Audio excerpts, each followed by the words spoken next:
Okay, here's what I think's going on in this one. This is the original bass. So if you try and just pick out just the bass and try and ignore the percussion that's giving it extra punch there. We will look in Aiiso. Sometimes that helps, or any other audio editor. Try and locate a few clear bits of the bass. Yeah, here's some.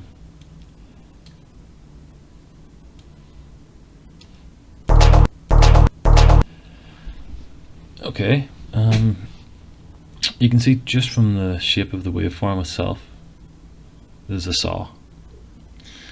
And you can tell that the saw has actually been low passed a bit because of the shape of the saw. Basically, it's less vertical, so you get more of a slope between the saw parts.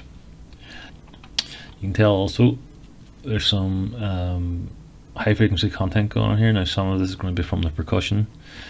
Some of it seems to be cyclic enough, so something else just layered on top.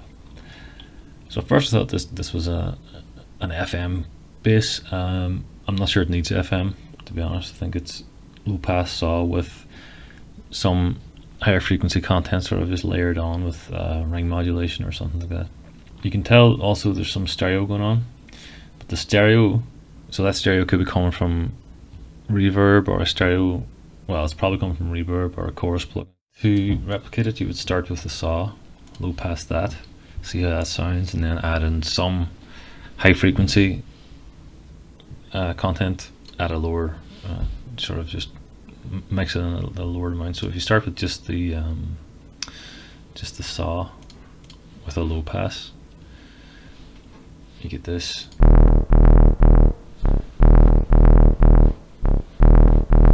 If we look at what that actually looks like. Oh, one moment. I've actually added compression to that and the reverb, so we'll turn them off for a second.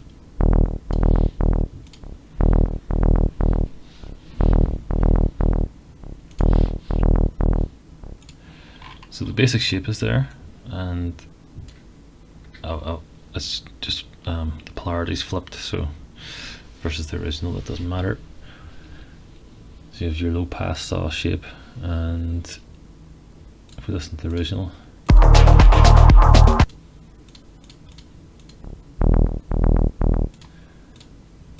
it's already not a million miles off. What it needs is something more interesting going on in the mid highs. So I just took any old wavetable here. Hear what that sounds like by itself and what it looks like.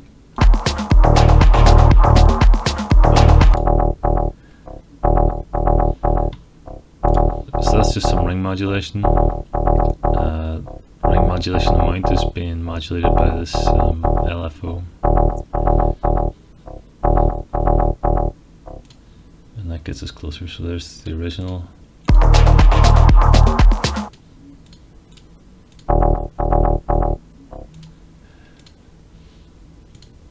Okay, that's the basics, and then compression, sort of beef up the sound.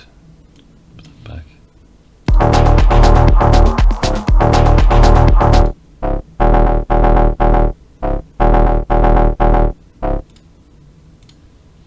So we look at what that looks like.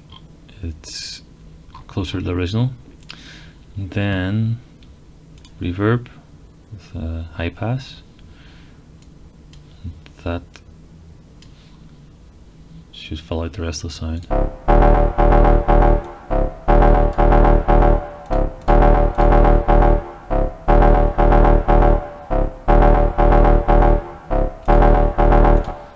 And you can see we've kind of got something similar going on here now. So the high frequency content's got some stereo in it, but the low frequency is basically, so at this scale it's mono. At this scale, you can see it's got some stereo content in it, and that just sort of widens the sound of that bass where it needs widened, but it also wouldn't be terrible in mono.